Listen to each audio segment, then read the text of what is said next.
Hello, everyone, and welcome back to my series on how to become a voice actor within a year.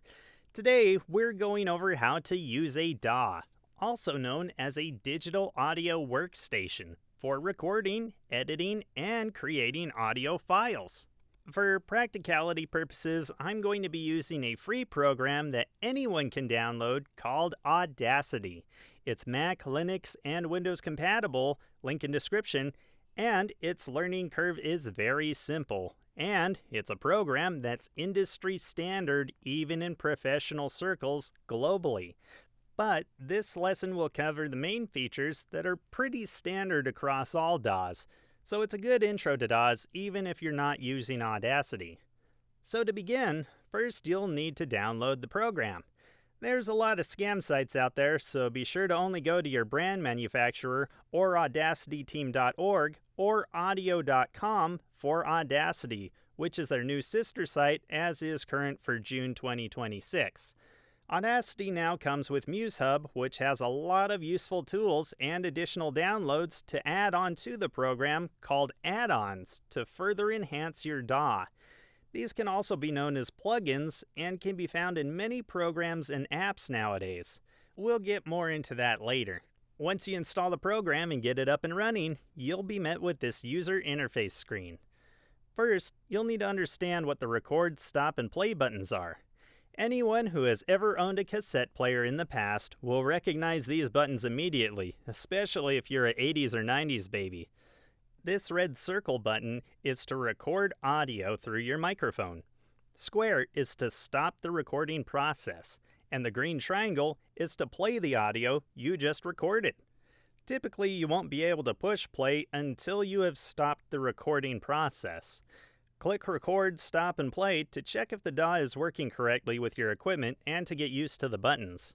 If it is, you should be able to see these weird bouncing lines like you would see on a hospital machine that tracks heartbeats when you speak into the microphone softly.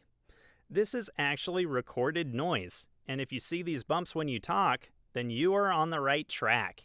If it's flat, that means there's a microphone active, but it can't hear your voice very well from where it's at. If you don't see a recording or hear any sound when you hit the play button, that is a problem. You'll need both to work. If either doesn't work, you'll need to keep doing this and pay attention to these next steps. First, you'll need to make sure that your DAW can find your equipment. You will need to install all necessary hardware, drivers, and software that your equipment comes with. And you should refer to the brand name manufacturer's instructions, installation, and troubleshooting videos, as I don't know what equipment you actually own, and you'll need to follow those manufacturer's instructions. You may need to restart your computer after your DAW has finished installing to ensure that it can find your equipment. After you have installed your DAW and your equipment, drivers, and firmware, and you've restarted your computer, make sure to plug in and set up all of your equipment before starting your DAW. Keep in mind that if you start Audacity and your equipment is not plugged in, Audacity will not be able to find it, so be sure to have it all ready before you start up Audacity. This may go for other DAWs too. Talk to someone tech-savvy if you don't think you can handle the drivers and the installations. Then, you'll need to go to this Audio Setup button. Other DAWs should have something similar to Find and Set Up Audio Devices. Click it and find your equipment that is listed. You may see multiple listings, so you'll want to click the one that says Line In, or you may want to test out which one allows you to record and play back your audio to make sure. If your device does not appear on this list, click Rescan Audio Devices and click Audio Settings and select your device manually. Playback denotes where you will hear the audio, either from the speakers or from the headphones when you press the play button. And recording is which device your computer will record from. Some computers have webcams or built-in factory microphones, so make sure you choose the one that matches the name of your audio interface from the list, or even unplug the extra devices. If you are having trouble, I find that running my fingers over the microphone as it's recording can tell me if the DAW is using the correct microphone or not. It should appear louder than the others if it is. If you have further problems, you'll need to refer to your computer's manufacturer settings and troubleshooting, or Audacity's troubleshooting page, or look up tutorials for setup on YouTube, as it can get complicated depending on your software and your computer. You may even need to update the drivers on your equipment manually, and the Audacity troubleshooting page has a walkthrough for that as well. Just go through the troubleshooting page linked in my video description and click Common Troubleshooting Steps and scroll down to the Enable the Microphone to find these walkthroughs. Again, you may want someone tech-savvy to help you through all this, because you can disable equipment haphazardly this way. To get to this menu in Windows, you'll need to click the Windows Start button and search for Control Panel, and then navigate to Devices and Sound, then follow their tutorial. For Device Manager, you can simply search Device Manager or type in devmgmt.msc. I like to pin these to my taskbar so I can easily access them in case a problem arises by right-clicking them in the Start menu and clicking Pin to Taskbar. I apologize to Linux and Mac users as I'm not fluid on those operating systems. Most stuff from here on out will be from a Windows standpoint. Also, it should be noted that I had to uninstall a bunch of software and devices as my computer was a display computer when I bought it, and the store installed a bunch of audio software onto it that is no longer needed. This caused a lot of problems in Audacity. This caused Audacity to crash and drop audio frequently. So if you get errors like these in your program, it could well be that other devices and software are crashing your audio and fighting over the software. I had to ask ChatGPT how to fix the problem, and it was actually extremely helpful and diagnosed and fixed the problem with just a single screenshot from my device. I've never had a problem since. You may need to do that too, but don't feel bad if this takes hours. It can be tricky to get a hang of it since it gets technical. But the good news is, once you got it set up, that's usually the last time you need to do it. As long as you don't disconnect anything, that is. Now for the fun part, DAW lingo and editing. Keep in mind these next several items will be different depending on your DAW. So, now if you got your DAW audio running right, you should be able to record and play back your audio. Pretty cool, right? Feel free to practice and get the hang of it. This will be your bread and butter as a voice actor. The main things to know are deleting and trimming audio. First off, the audio you see being added on this timeline is called the track. It's where you can visually see all of the audio and edits you wish to perform. If you are familiar with word processors like Word or Google Documents, this will be super easy to do. Just click and drag to highlight the audio segment you want, just like a sentence, and you can cut, copy, and paste like normal with the shortcut keys. Control-X, Control-C, and Control-V respectively for Windows, and just click on the spot you wish to add when adding audio to the track. You can use undo and redo shortcuts too. Control-Z and Control-Y is normal. And Backspace or Delete will remove the selected audio from the track. Pretty easy, right? This is the premise of voice acting. Some more advanced shortcuts are Shift Home and Shift End, which will allow you to select all audio from beginning to the end. And Control and Scroll Wheel will allow you to zoom in and out of the timeline. You're welcome. Let's move on to some features now. In your DAW, you will typically see a pause button input, output levels, and other buttons. I almost never use any of these for voice acting. However, pausing can really help if you're trying to do punch and roll edits or start and stop edits when you're trying to record. Basically, you're just pausing and starting it all up again really quickly in those cases. However, the ones that I use are the input and output levels located here with the microphone and speaker icons respectively. This allows you to adjust your recording and playback levels accordingly, meaning the volume you set here will be what's recorded and played back in addition to what you have set your gain and monitoring to in your audio interface. So keep them at the same in your DAW and then adjust your audio interface to meet what you like to record and hear.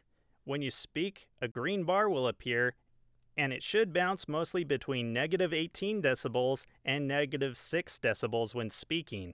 Your noise floor should be below -54 for professional audio. What is noise floor? Noise floor is the ambient background noise your mic picks up when you are not moving or talking, like this. Some people call this hiss. It should be below -54 if you want professional level audio. Some hiss is desirable, so some clients do not want a noise floor below -70, but that isn't visible in Audacity with its default settings. There are some yet that want noise floor readings to be as low as -90, but you'll be hard-pressed to reach that without a soundproof booth. Also, you can change the orientation of these bars by clicking and dragging them to move them to desired places in your DAW.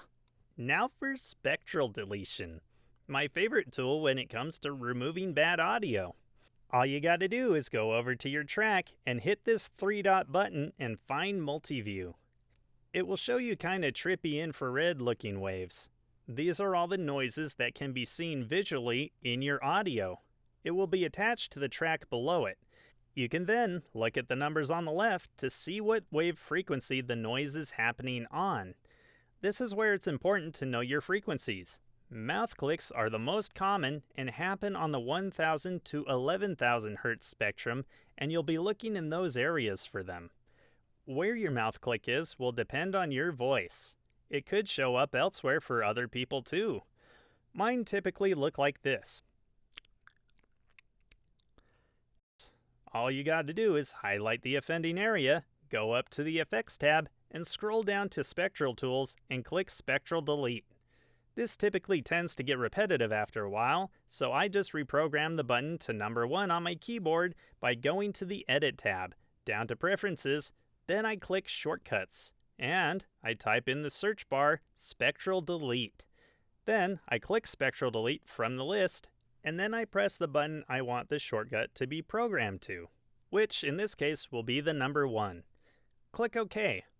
Now, when I want to delete a part of my audio in the spectrogram, all I need to do is press 1 on my keyboard and it deletes it, rather than having to go through the whole process of clicking tabs.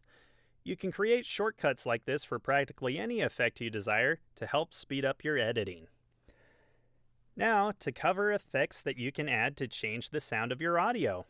Note, for this part, I want to make a disclaimer.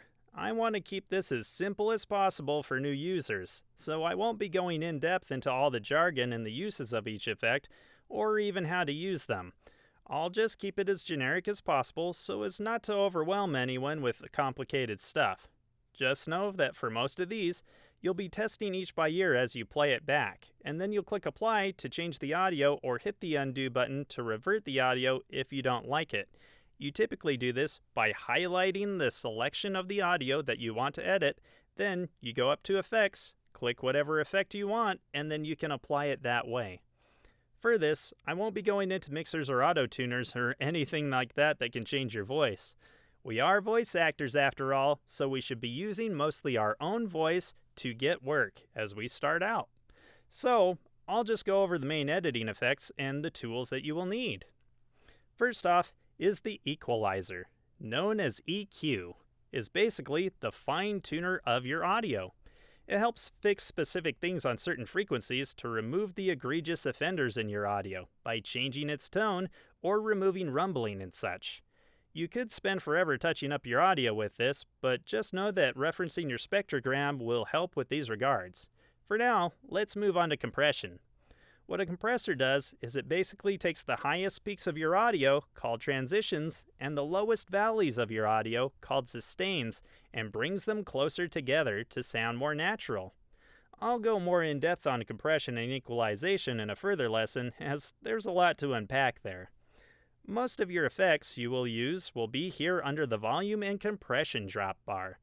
Amplify raises the audio or reduces it if you add a negative sign before the decibel.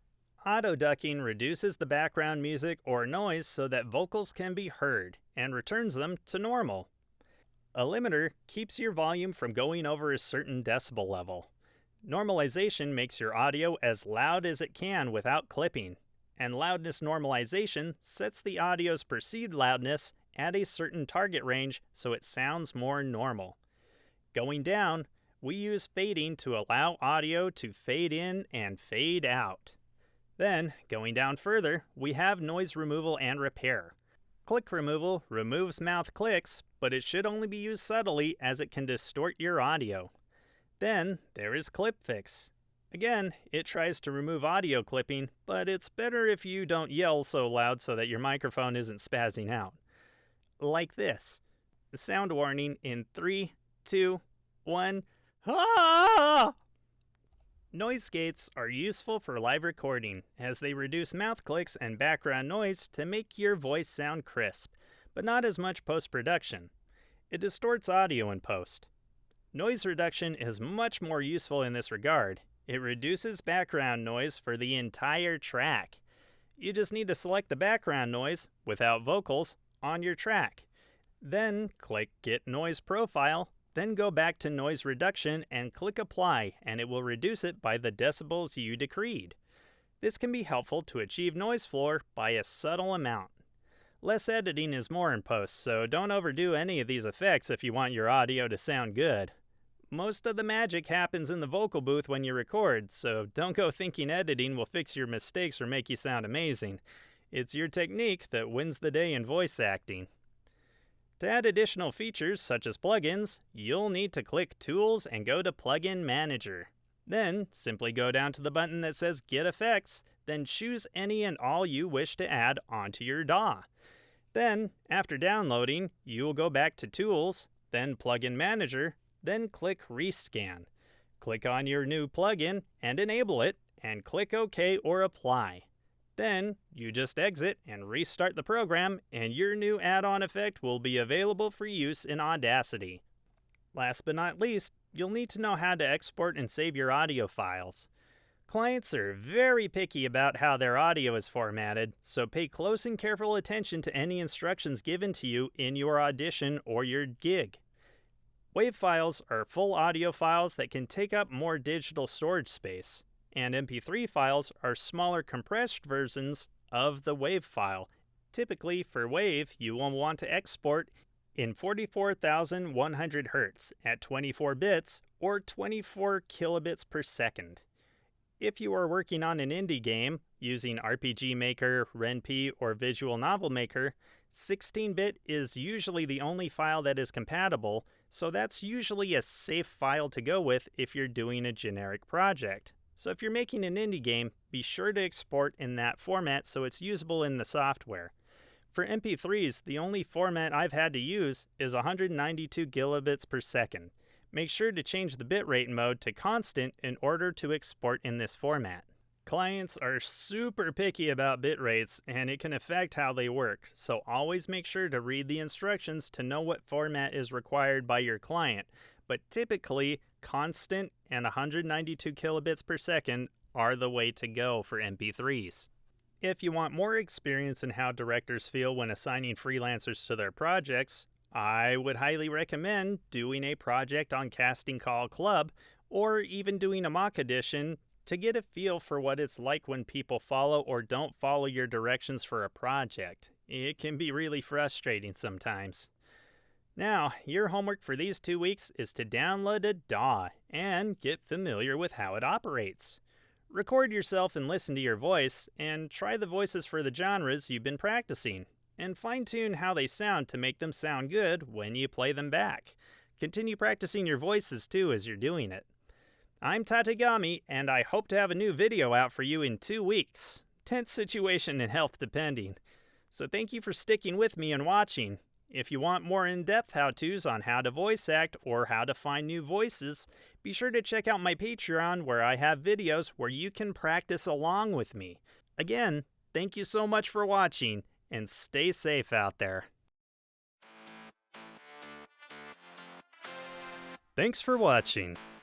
If you want to continue to join me on my voice acting journey, then don't forget to subscribe to me on YouTube or join my Patreon for more videos where you can hear practice reads, blooper reels, or even my experiences of getting into voice acting. Who knows, maybe you can even join this disabled guy on his journey. Thanks again, and as always, stay safe out there.